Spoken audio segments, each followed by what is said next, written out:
Que podéis acceder con la wifi gratis del pabellón, entráis a Fesavid y la clave es Fesavid con mayúsculas 2015 todo junto.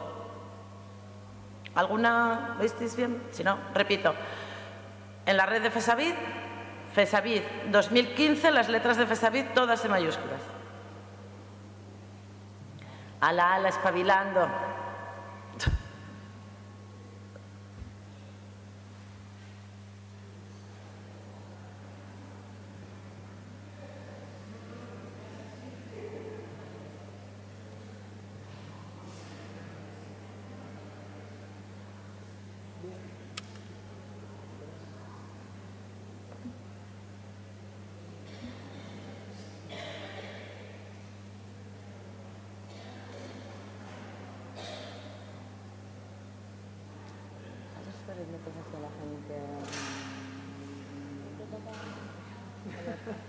Un poco, sí, porque déjame echar.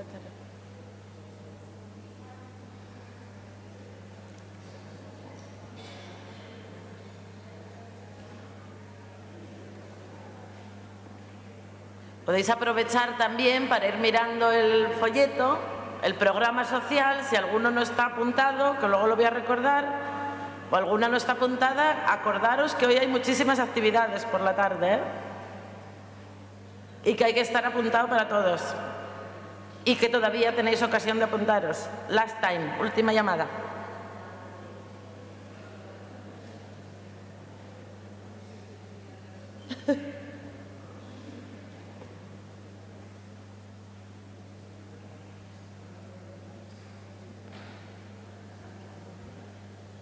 Gloria. Yo creo que empezamos. Sí. Bueno. No vamos a dar ya, vamos a empezar porque si no se nos va a retrasar muchísimo. En esta sala voy a anunciaros las actividades que van a tener lugar esta tarde. En esta sala vamos a proceder a la inauguración del eje 2, investigación abierta, con la ponencia de la directora del IBER, Susan Reilly.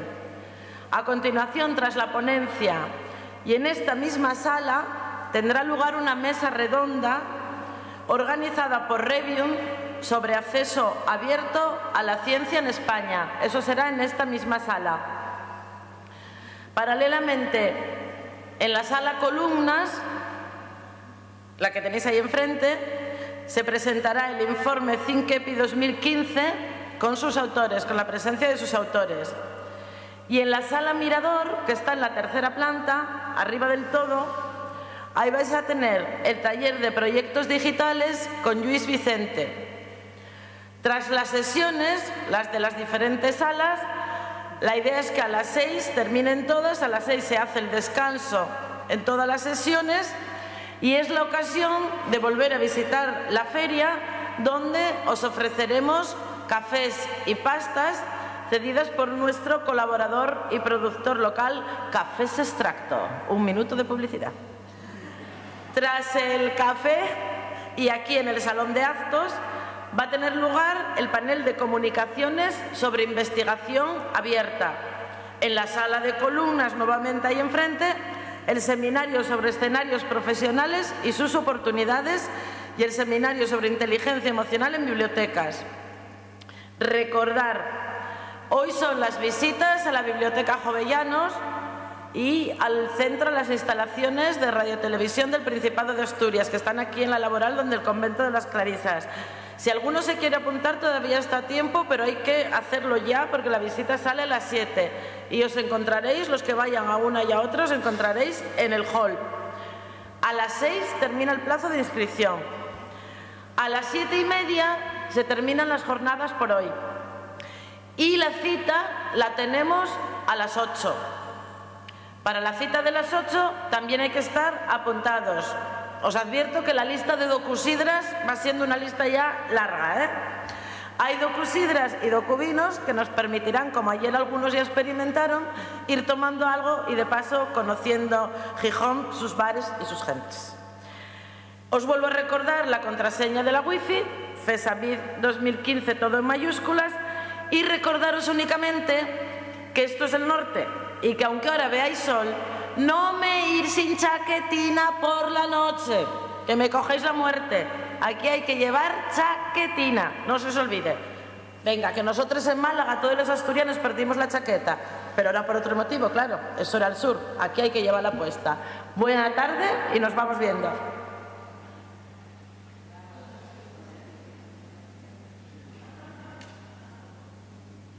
Y ahora damos paso a Susan, que nos la va a presentar nuestra compañera y exitosa actriz, como habréis visto en el vídeo, Eva Méndez.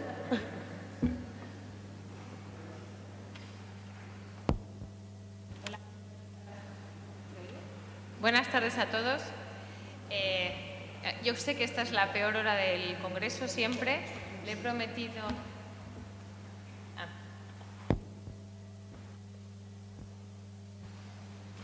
¿Hola? Igual. Sí, estaba ya encendida antes. ¿Sí?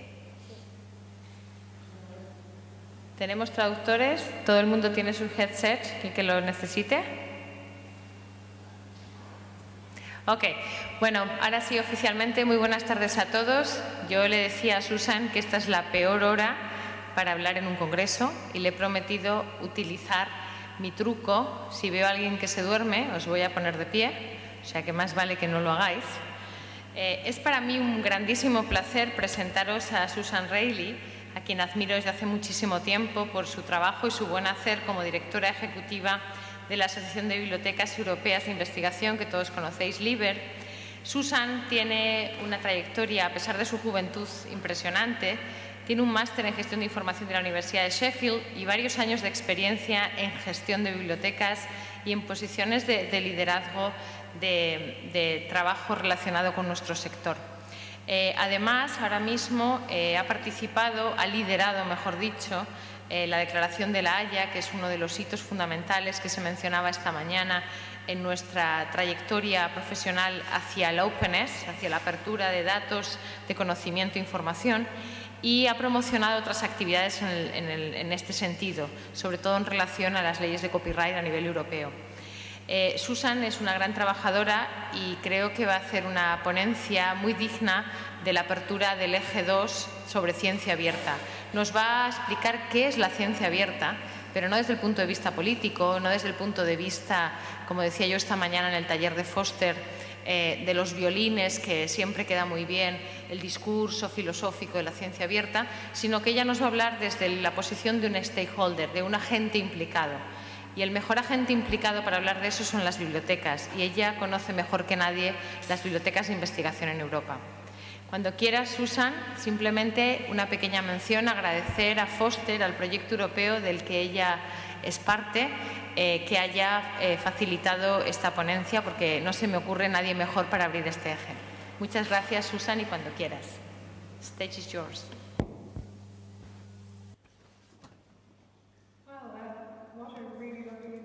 Ay, qué bienvenida más agradable. Gracias, Eva. Sí, soy Susan Reilly, soy la directora ejecutiva de LIBER. No soy tan joven como dice Eva. Pero lo primero que quiero hacer es daros las gracias por invitarme a estar aquí. Gracias a FESAVID.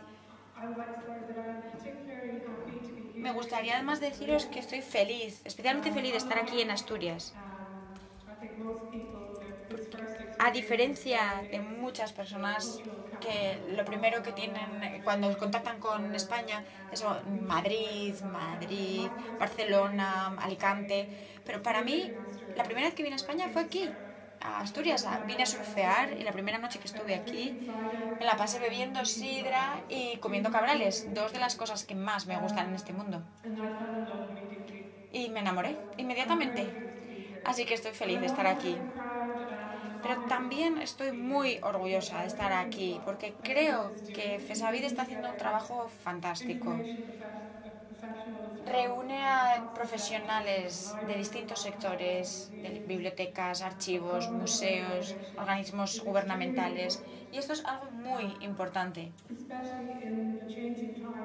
especialmente en los tiempos tan cambiantes en los que vivimos. Es importante que trabajemos juntos y que busquemos puntos de unión y que no dupliquemos los esfuerzos que realizamos.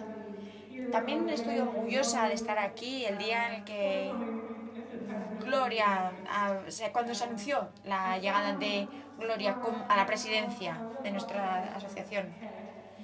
Tenemos ante nosotros un reto importante en lo que al acceso de la información para todos respecta. Es muy importante que las asociaciones a nivel nacional, europeo e incluso internacional trabajen en conjunto. Me encanta saber que IFLA va a seguir teniendo una dirección muy importante, muy sólida. Y es algo importante no solo para España, para Europa o para las bibliotecas, sino para el acceso a la información en general.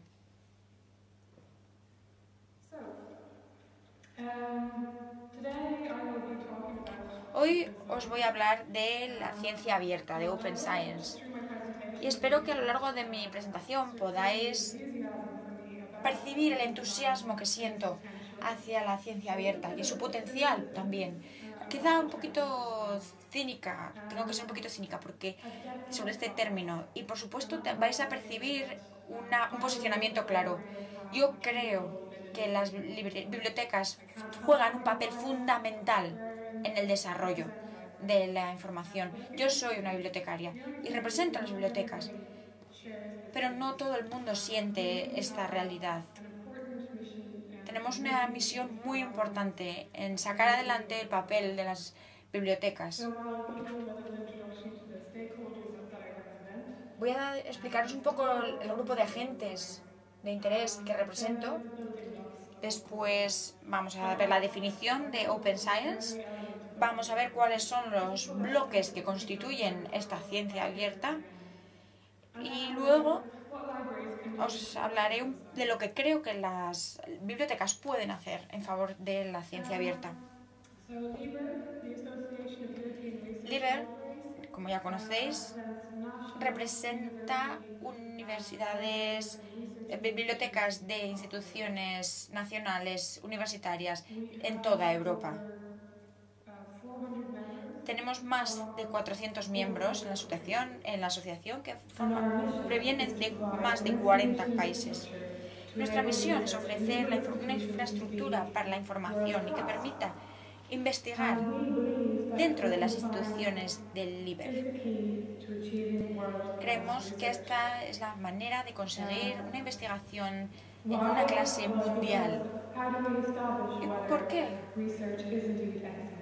¿Cómo podemos, pues simplemente para establecer una investigación excelente? Necesitamos ser abiertos para poder conseguirlo en estos tiempos. Y porque tenemos que basar nuestra investigación en la colaboración para mejorarla. Sabemos que los artículos, sabemos que la mejor investigación proviene de la colaboración, de una colaboración de hecho internacional. Y sabemos que hay problemas con los sistemas tradicionales de investigación y de publicación de las investigaciones, porque luego es difícil definir si se han manipulado los datos, si la metodología realmente ha sido rigurosa, y por lo tanto tenemos que ser abiertos. La misión de LIBER, por lo tanto, es hacer que esta Open Science, esta ciencia abierta, sea una realidad.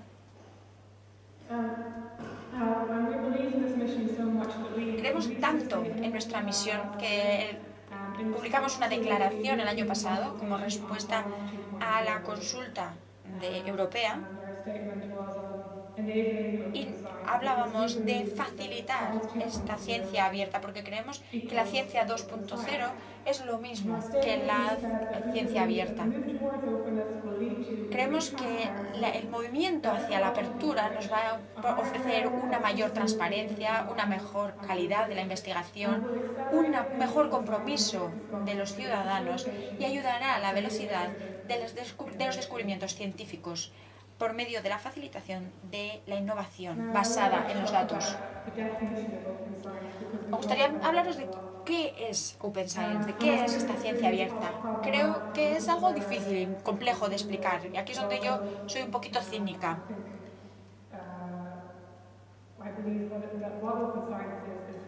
Yo creo que la ciencia abierta es una visión. He mirado muchas definiciones, he estado en distintas reuniones, conferencias internacionales, y lo que creemos es que tenemos que trabajar desde nuestra asociación, trabajar hacia la ciencia abierta. Pero claro, tenemos que saber qué es esta Open Science, porque si no, no podemos hablar de ello. Y lo que veo es que hay muy poquitas definiciones. Desde luego no hay ninguna en la que estemos todos de acuerdo. Y a menudo parece que se confunden los medios con el fin. No es la visión, sino los bloques, las piezas que lo construyen. Y esto es lo que constituye la definición en sí. También me parece que es difícil definir Open Science, la ciencia abierta, porque estamos llevando a los investigadores y a las instituciones de investigadores, es la forma de conseguir que sea una práctica normal, que sea una práctica abierta y que sea una práctica normal. Es difícil conseguir esto. Y en el futuro, si estás investigando estos procesos y si no lo haces de forma abierta, no vas a ser un buen científico.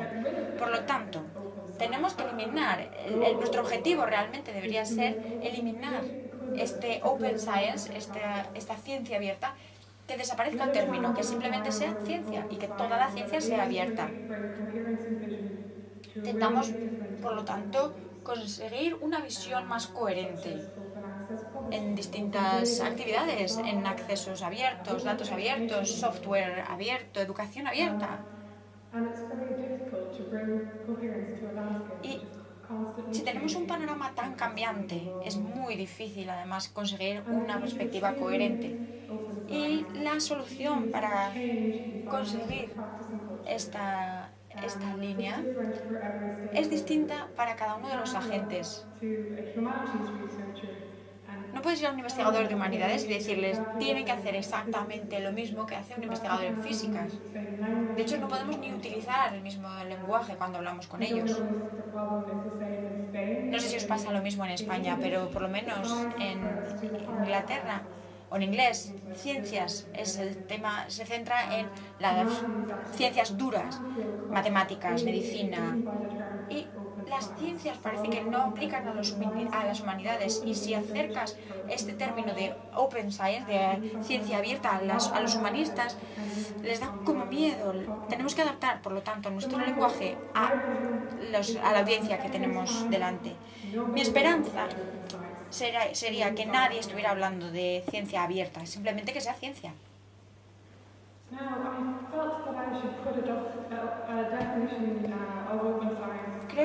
Tenía la sensación de que tenía que ofreceros en cualquier caso una definición de ciencia abierta. Vale, pues la podemos encontrar en el portal de Foster. No sé si todos vosotros habéis estado en el taller de Foster esta mañana. Si no estabais, os podemos decir que es un proyecto europeo con el fin de formar a formadores que a su vez formarán científicos o estudiosos de ciencia abierta. La gente que está trabajando en Foster en realidad es la ciencia abierta en persona. Son un grupo muy variado de distintos perfiles, bibliotecarios, científicos del medio ambiente. Tenemos una visión común, pero distintas formas de llegar a ella. Todo lo que hacemos es abierto. Todo el contenido de Foster, del portal de Foster, se puede utilizar, se puede descargar, se puede utilizar, en fin, porque es la esencia de la ciencia abierta. Esta es la definición de lo que vemos en la taxonomía de Foster. Y tengo un problema con esta definición, al menos yo personalmente, porque tal y como os decía, las definiciones pueden confundir los medios, el fin con los medios, pero bueno, es una definición aceptable.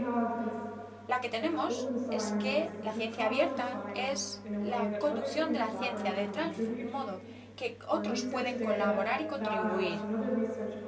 En todos los procesos de investigación están disponibles y se pueden reutilizar, redistribuir y reproducir con los fines de investigación.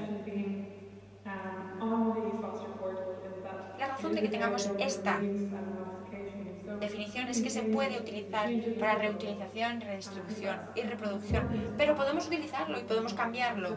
Precisamente ese el aspecto, no es un producto final. Se trata de algo, se trata de una conversación, de colaborar, de debatir, de discutir.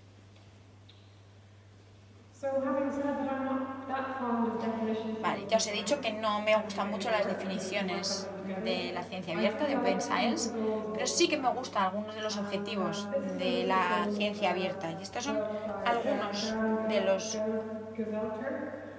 objetivos desarrollados por Dan Gesalter. Y me gustan bastante.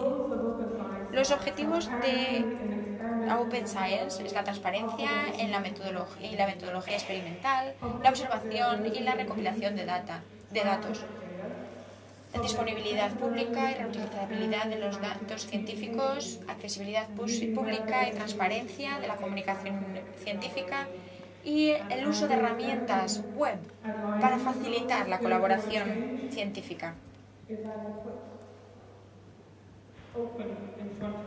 Y yo aquí añadiría web abierta. Y estos son los objetivos, esto es de lo que yo quiero hablaros a vosotros hoy.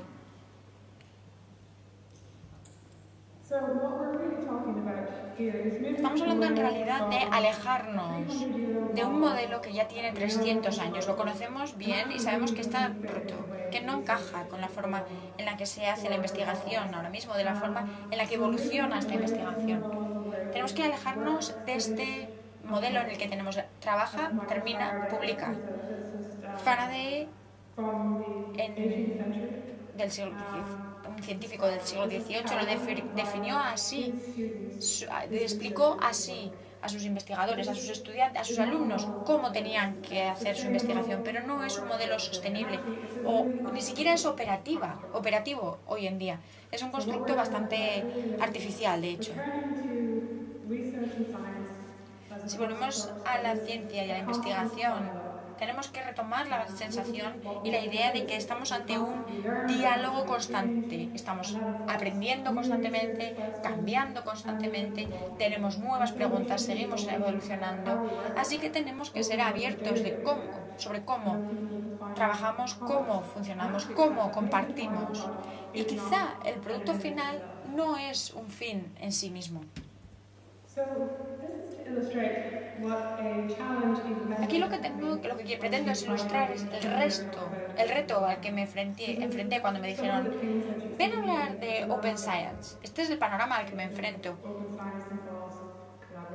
La ciencia abierta implica colaboraciones, nuevas formas de colaboración entre colegas, una infraestructura abierta, gestión de los datos de investigación, publicación abierta, con un acceso abierto, ayuda en formación, MOOCs, métricas alternativas, políticas, datos abiertos, ciencia abierta. Y no voy a hablar de todos ellos, voy a mencionar algunos.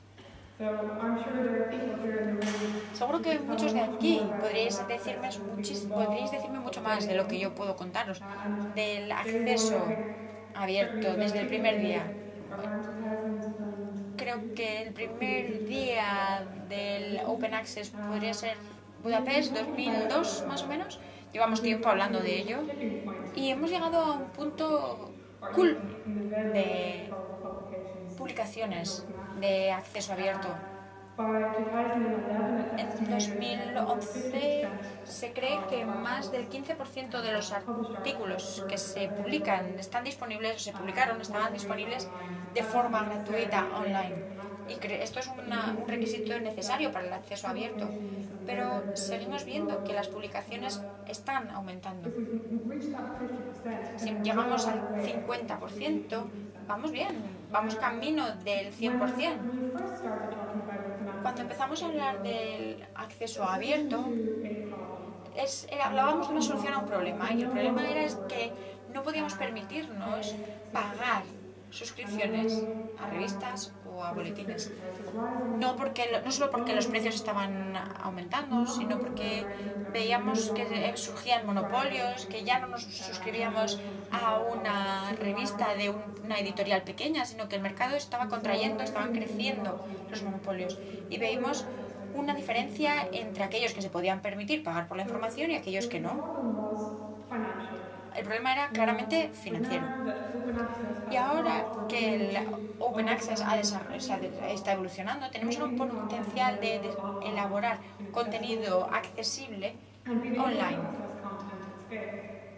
Poder escalarlo, manejar esta escala.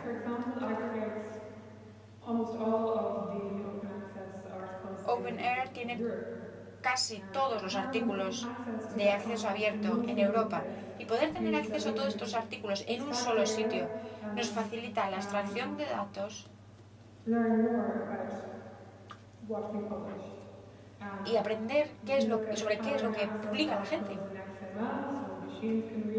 Las máquinas pueden leer estas publicaciones y podemos desarrollar nuevas formas más innovadoras de publicar. No tenemos por qué limitarnos a publicar un PDF plano, podemos desarrollar publicaciones dinámicas. Y esto está cambiando mucho la forma en la que vemos las publicaciones nosotros.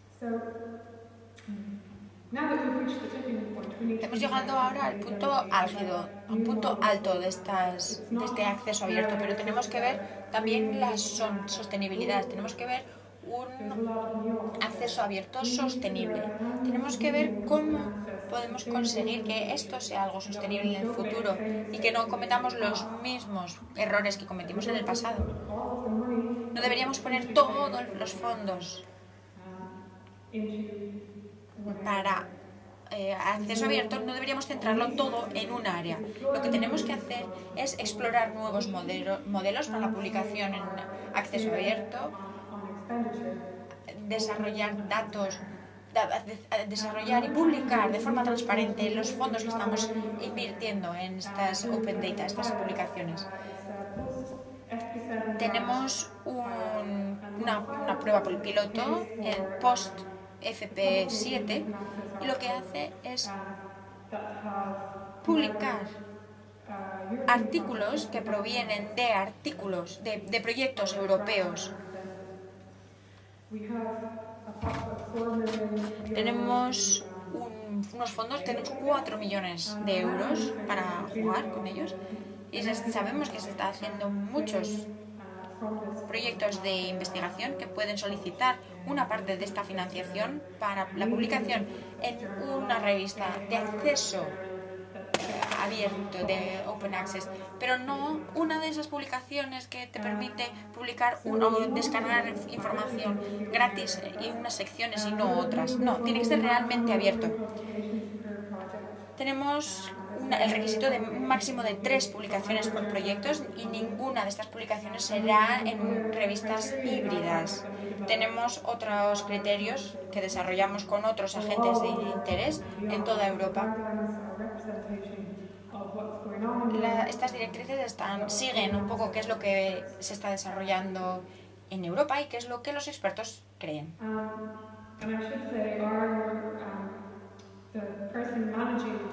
La persona que está encargada de este proyecto es Pablo de Castro y quería que os mostrara los proyectos que podrían ser elegibles de la Universidad de Oviedo, pero me temo que no he podido incluirla aquí porque hay una rivalidad terrible entre Oviedo y Gijón, así que no me han dejado publicarlo aquí. El siguiente bloque, la siguiente pieza, son los datos abiertos. Seguro que vais a hablar muchísimo más de datos abiertos en esta conferencia, pero tenemos que empezar a pensar que estamos creando unas cantidades ingentes de datos y que esto tiene un coste. Tenemos que empezar a desempolvar el valor de estos datos que estamos creando. Estamos procesando 1,700 millones de bytes y esto está siendo infrautilizado. Y la semana pasada nos decían que se necesitan 34 centrales nucleares para alimentar el almacenamiento de estos datos y en 2020 vamos a necesitar 14 centrales nucleares más para aportar la energía de almacenamiento de estos datos. Impresionante. el Bruno Latour lo que nos quería decir es que, bueno, parece que todo se va a la nube, todo es digital, pero en realidad, nada de esto es virtual. Todo tiene un componente mucho más físico de lo que nos podemos imaginar. Creo que es un concepto muy innovador y que nos puede costar entender. Los datos en sí no tienen ningún valor a menos que lo podamos rematerializar y tenemos que ser capaces de extraer el valor de estos datos. Por ejemplo, el data mining, donde explotamos la versión digital de la información y lo traemos hacia algo más concreto. Es algo muy importante. Si vamos a emplear tantísimos fondos y tantísima energía, estamos poniendo en riesgo nuestro medio ambiente solo para tener unos datos almacenados que no valen para nada. No. Desde que he visto esto, intento sacar menos fotos, intento subir menos cosas a la nube. Tenemos que pensar en cuál es el coste de los datos, de esta información y cómo podemos conseguir el mejor valor, el mejor rendimiento de estos datos. En Europa lo estamos debatiendo bastante. Los beneficios de los datos abiertos tienen un enorme potencial en cuestión de puestos de trabajo. Tenemos un proyecto sobre proyectos satélites y todos los proyectos que se desarrollen en estos satélites estarán disponibles como datos abiertos, como Open Data. Pequeñas empresas podrán desarrollar apps o utilidades con estos datos. Estamos pensando en unos 30 millones de euros de facturación y 50.000 puestos de trabajo. Otra cosa que vemos con Open Data es que se mejora la productividad y se aumenta, no solo se mejora. Sabemos que 2 días después de que se abrieran los datos, se habían publicado 200 artículos. Tenemos además que podemos elaborar una sensación de comunidad y reintegrar a los desarrolladores, integrarlos con la comunidad y desarrollar el futuro de esa comunidad. Podemos además utilizarlo, por ejemplo, en la prevención de inundaciones. Podemos, con todos estos datos, desarrollar herramientas para la comunidad. Pero también tenemos que pensar en el coste de no compartir. Es lo que le pasó a China cuando no compartió la información de la gripe aviar, por ejemplo. China no compartió la información y desde entonces tuvimos una epidemia global. Desde ese momento, China empezó a compartir. ¿Y qué quiere decir para nosotros? ¿Qué implica esto para nosotros? Vale. Hay algunas entidades importantes nos han dicho que las Open Data, los datos abiertos son importantes. El G8, por ejemplo, dijo en 2013 que era importante. Universidades dicen que los datos que producen sus instituciones deberían, por sistema, estar abiertos. Se cree además que todo el mundo puede utilizar esta información. Y cuando hablamos de utilizable, tiene que estar disponible, tiene que ser fácil de encontrar, tiene que ser fácil de interpretar, se puede citar y tiene que estar bien conservada. Los recaudadores de fondos también nos dicen que debería ser. La información debería estar abierta y disponible para todos.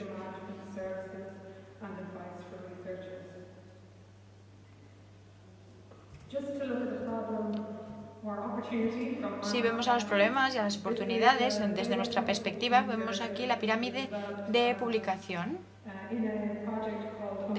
de datos. Un proyecto de oportunidades para el intercambio de información, un proyecto que se inició en 2010. Y para explicaros la diferencia y cómo han cambiado las cosas en 5 años, podría deciros que nosotros no podíamos llamar este proyecto oportunidades para los datos abiertos. En aquel momento no parecía políticamente correcto.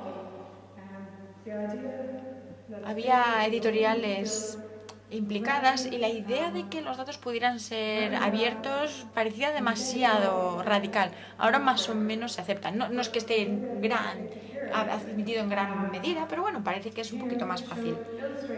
Aquí se ilustra el reto al que nos podemos enfrentar los bibliotecarios, cómo gestionar, cómo liberar, cómo abrir estos datos. Y arriba vemos de lo que estábamos haciendo hasta ahora, publicaciones con datos, artículos tradicionales. Eso no va a crecer. Esa parte de la pirámide va a seguir así. No es un gran reto para nosotros tampoco gestionar esta parte, si somos capaces de mantener y conservar las publicaciones. En el segundo nivel, lo que tenemos son datos procesados junto con los artículos, por ejemplo, visualización. Son cosas que nos presentan un reto importante de mantener y de mantenerlo en el tiempo, porque necesitamos los datos, el software, todo. En el tercer nivel tenemos las colecciones de datos y las bases de datos estructuradas. Estas son publicaciones de datos, centros de datos, repositorios. Y en la parte inferior es de lo que nadie habla. Esto es lo que tenemos debajo de la cama escondido. Son raw data sin procesar y sets de datos. Y es esta parte. Esta es lo que más va a crecer.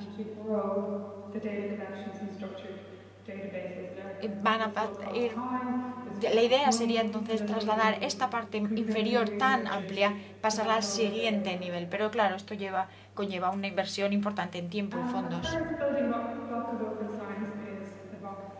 Otro bloque importante es el asesoramiento.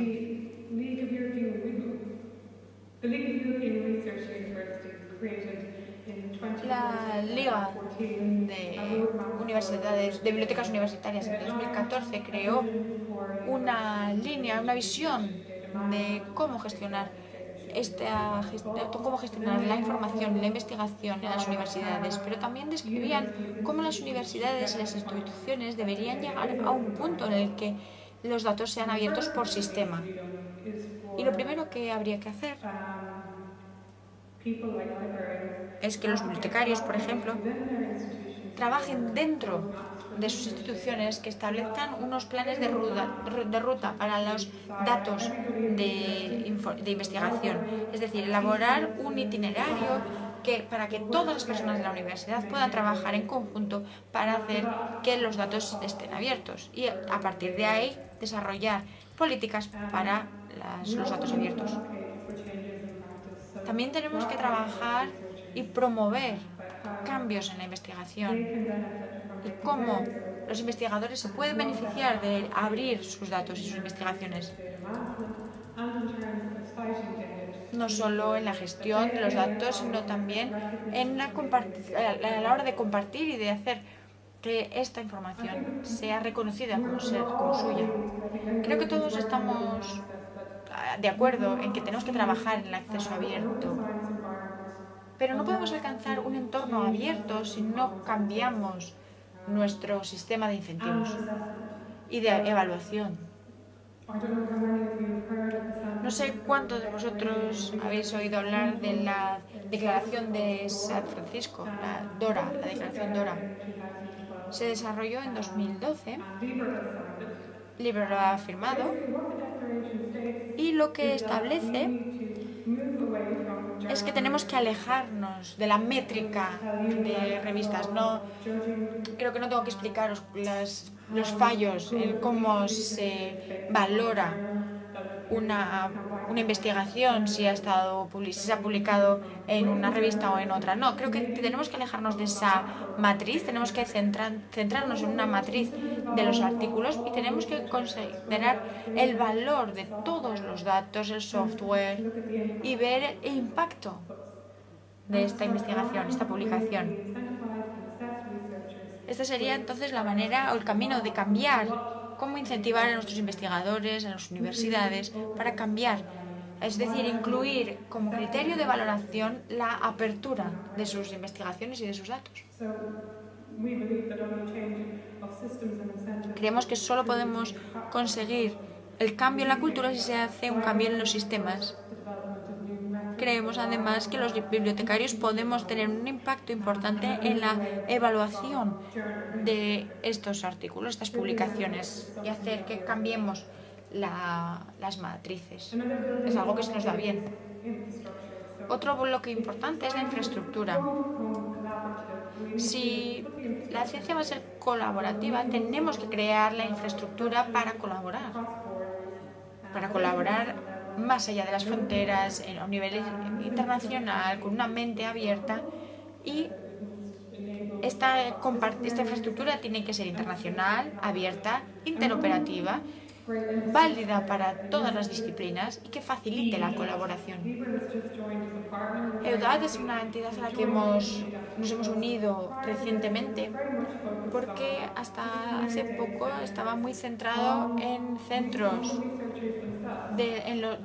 para los investigadores en sí. Y los bibliotecarios no teníamos espacio de trabajo, pero nosotros creíamos que era importante que los bibliotecarios participáramos aquí, que fuéramos esa conexión entre investigadores y las infraestructuras en sí. EUDAD es una infraestructura abierta, permite a los investigadores almacenar y compartir los datos, es gratuita, pueden duplicar, pueden intercambiar y pueden encontrar datos.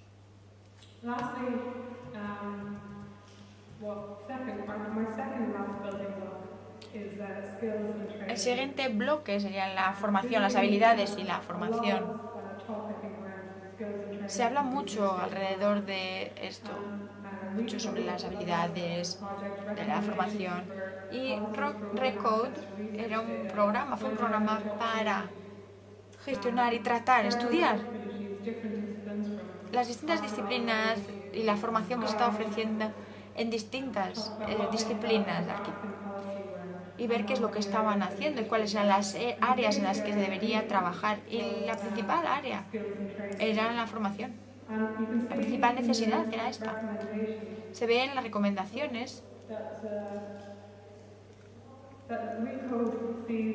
que Recode ve que la formación de las habilidades son fundamentales para desarrollar la transición hacia el paradigma de la ciencia abierta. Es importante, recomiendan que se ofrezca más formación para gestores de datos, para investigadores, que se debe formar a los profesionales en sí. Tenemos que incluir esta formación en la educación postgrado, invertir en el desarrollo de profesionales de datos. Las bibliotecas deberían ofrecer formación cuando se necesita.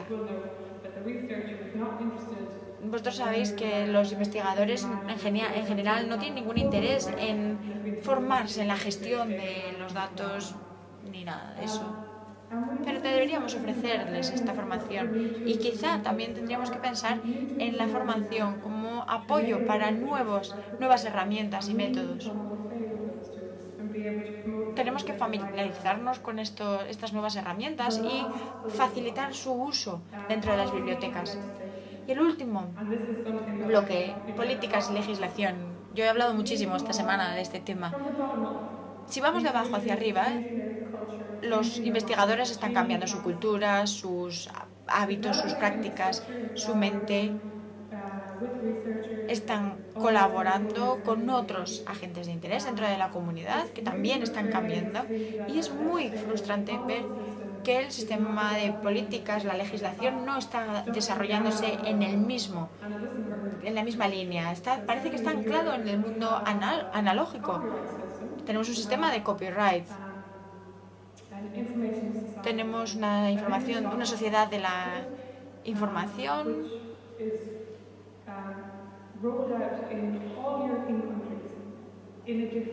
que se gestiona, se regula en cada país europeo de una manera diferente. Así que un investigador en los Países Bajos no tiene los mismos derechos de utilizar y recopilar información como que un investigador en España. ¿Cómo van a colaborar entonces utilizando una infraestructura europea? No pueden colaborar porque la legislación no es homogénea. Bueno, pueden, pero de una forma muy limitada. Tenemos además que intentar escalarlo a un nivel global. Deberíamos intentar que la ciencia no tuviera fronteras.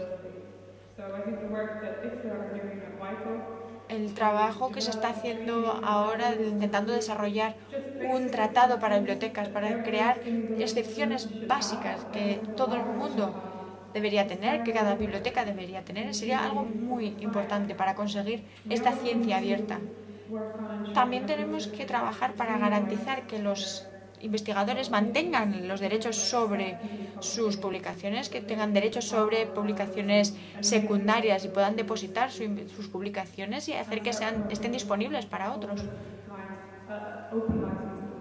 También deberíamos trabajar en la estandarización de licencias y de un acceso abierto a las licencias.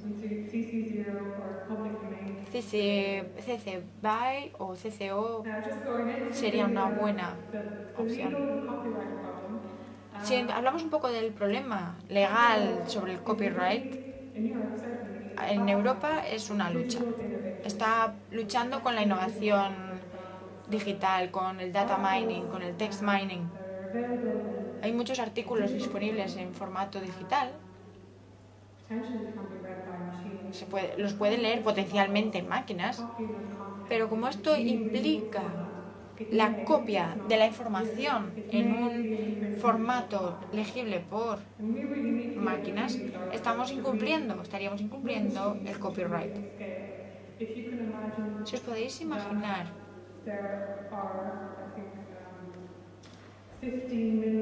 hay unos 15 millones de artículos en formato electrónico.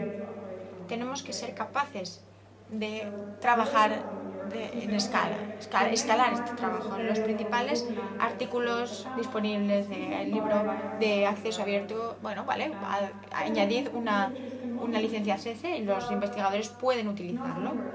No, en Europa no, porque tenemos algo que se llama el directorio de bases de datos y hay algo que prohíbe copiar una parte sustancial de las bases de datos. Si abres tu artículo, lo compartes en una infraestructura adecuada, en una base de datos, y crees que otros investigadores pueden beneficiarse, pueden utilizar esta información, pero no está claro que puedan utilizarla.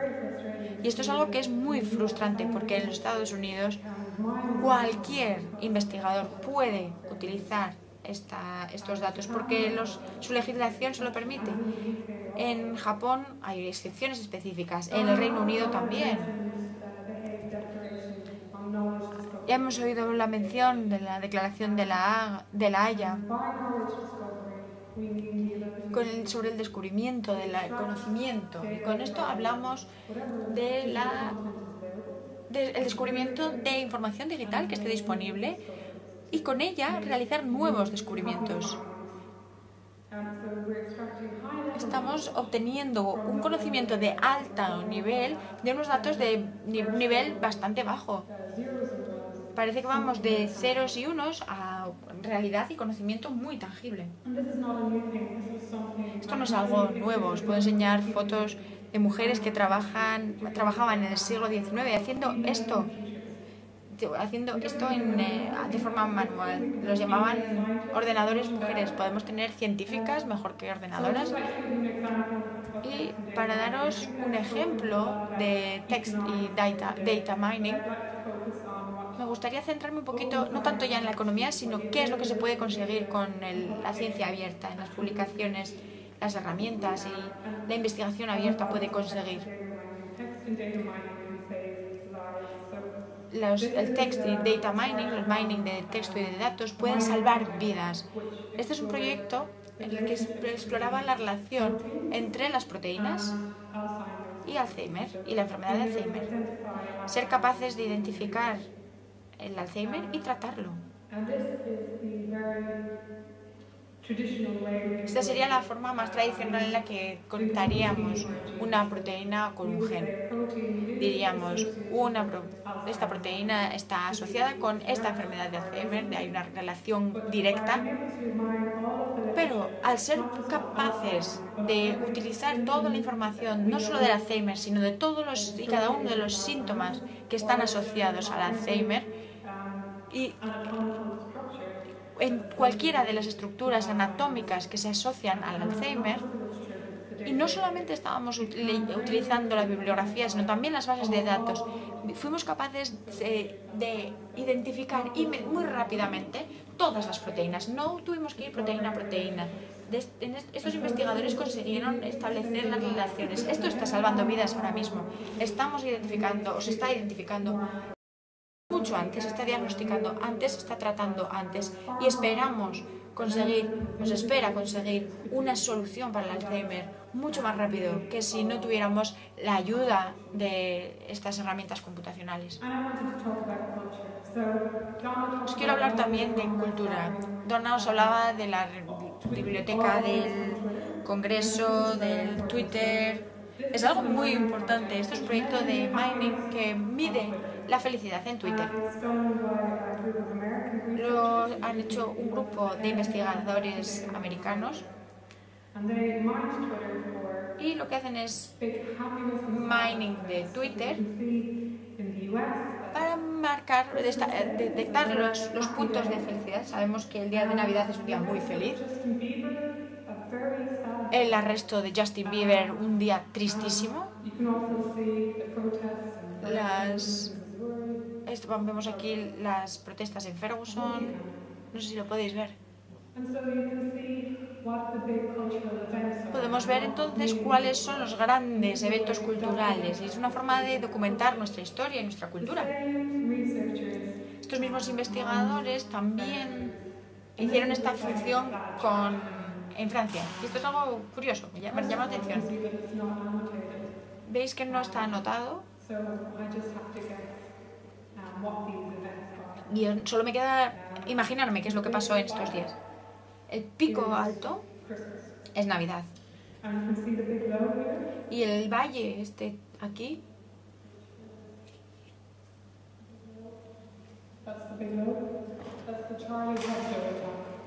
ese valle es el ataque a Charlie Hebdo. Y estos son resultados de investigadores americanos que pueden hacer esto. Ellos lo pueden hacer sin ningún problema, y en Europa nosotros no podemos hacerlo sin permiso.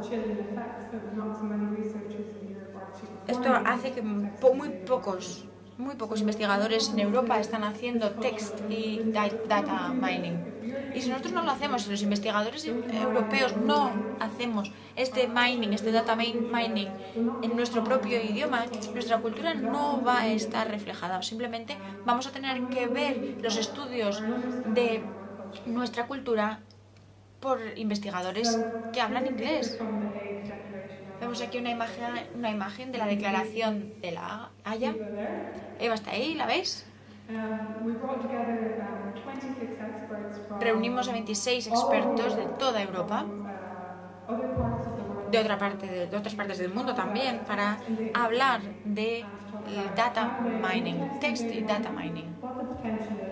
¿Cuál es el potencial? ¿Qué es lo que hace? ¿Quiénes compran esta información?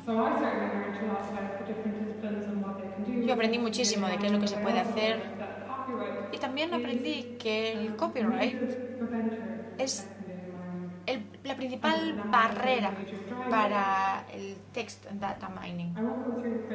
No voy a pasar por los principios de la declaración, ya los hemos escuchado esta mañana con Donna. Pero sí que os quiero decir que creemos que la ciencia abierta es fundamental para el descubrimiento del conocimiento. Que el copyright no se diseñó para facilitar el acceso a la información, y que no debería existir en esta era digital. Creemos que no podemos aplicar algo del mundo analógico al mundo digital.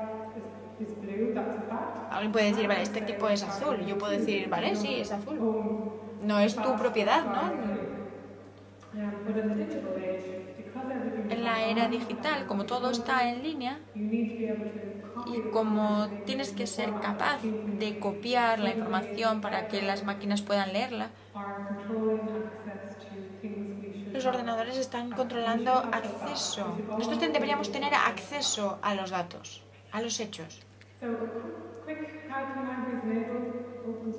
Vale, muy brevemente, ¿cómo podemos facilitar cómo las bibliotecas pueden facilitar la ciencia abierta? Bueno, apoyando el acceso abierto, depositando repositorios en XML, en OpenAIRE. Pues quizá podamos intentar convertirnos en editores, explorar nuevos modelos de negocio. Estas nuevas bibliotecas que publican son capaces de explorar y son capaces de tener una perspectiva más innovadora. También tenemos que ser transparentes sobre cómo y qué gastamos. Es muy importante que también empecemos haciendo la gestión, arrancar con la gestión de datos de investigación. Tenemos la idea del modelo de back office, front office. Las bibliotecas pueden gestionar muchísimos datos, pueden ubicarlos en repositorios, pero también tenemos que ser capaces de mostrar y ofrecer la disponibilidad de estos datos en otros perfiles. No voy a entrar en detalle de estas formas de desarrollar la gestión de los datos.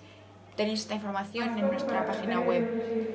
He hablado de la disponibilidad, facilidad de encontrar, trazabilidad, en relación con la opción de ofrecer los datos a todo el mundo que se acerque y que quieran investigar. Es importante garantizar la disponibilidad de esta información, quizá a través de una página, un portal de internet, para que sea fácil de encontrar. Podemos establecer conexiones entre publicaciones e interpretaciones, podemos ayudar a esto. Podemos emplear software para archivar, de modo que podamos recuperar la información que se está almacenando, y podemos también incluir las licencias apropiadas a esta información. Podemos implicarnos en el desarrollo de estándares y en las buenas prácticas. Y podemos ayudar a presentar y proteger los datos, ayudando a la promoción, a la buena promoción y buena gestión de los datos. Ya os he dicho cómo podemos formar formadores que sean los que van a formar a los investigadores, ¿sí? Tenemos que darles formación en asuntos legales, son complejos, y también en las herramientas. Pero también tenemos que desarrollar nuestra propia fuerza de trabajo. Tenemos aquí algunos datos de Liber. Sabemos que las bibliotecas están invirtiendo en sus profesionales. Sabemos que el 56% de las bibliotecas de nuestra asociación están invirtiendo, y el 12% de ellas ya tienen estas habilidades. Y por último, tenemos que comprometer a las personas y animar al uso. Tenemos que promover a nivel institucional, personal, promover el desarrollo de estas hojas de ruta, poder además promover la importancia de estos datos abiertos. Tenemos que reunirnos con otros grupos de interés o agentes de interés a nivel institucional e internacional. Deberíamos reunir información y facilitar evidencia y pruebas de la necesidad de cambios en la legislación y en las políticas. Como bibliotecas somos los buenos. Aquellos que desarrollan políticas quieren escucharnos, porque nosotros no tenemos interés, no estamos interesados en hacer dinero, sino más bien en ahorrarlo. Y tenemos un mandato que es facilitar el acceso a la información, que es un derecho humano básico. Nos van a escuchar. Si trasladamos mensajes de interés, si tenemos evidencia que ayuda y tenemos pruebas que nos apoyen, podemos promover nuestras políticas. Yo os diría que tenemos que unirnos, y tenemos que unirnos como bibliotecarios, tenemos que unirnos con otros proveedores de infraestructuras y con otros agentes de interés. Y como individuos o como instituciones, yo os diría que firméis la declaración de la Haya. Todos tenemos un papel en el descubrimiento del conocimiento y el desarrollo del conocimiento. Tenemos una responsabilidad hacia el futuro y hacia el acceso de la información. Necesitamos garantizar que tengamos la libertad intelectual, que vayamos a tener la libertad intelectual para explorar el conocimiento. Querría daros las gracias. Esta es una lista de algunas de las páginas web en las que he mencionado hoy aquí. Si tenéis cualquier pregunta, estaré encantada de responderla. Muchas gracias.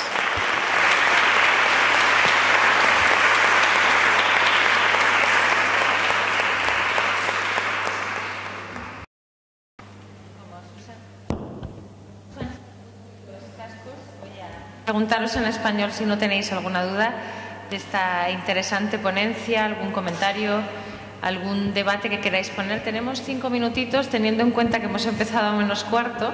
Yo me estoy comiendo ya el retraso del tiempo real que vamos a tener toda la tarde. ¿Alguna pregunta? Si no hay ninguna... Alberto.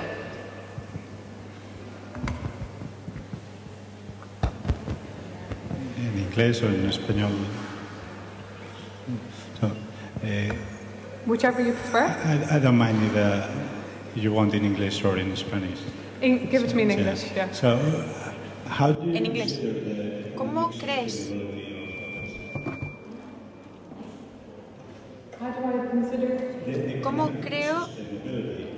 ¿Cómo veo la sostenibilidad económica de este proyecto? ¿Cómo podemos promoverlo ante nuestras autoridades o las administraciones públicas? ¿Qué sostenibilidad podemos defender? Pues te voy a ser sincera, la ciencia abierta nos va a costar muchísimo dinero. Necesitamos el dinero. Si nosotros vamos a apoyar la ciencia abierta, vamos a tener que pedir los fondos.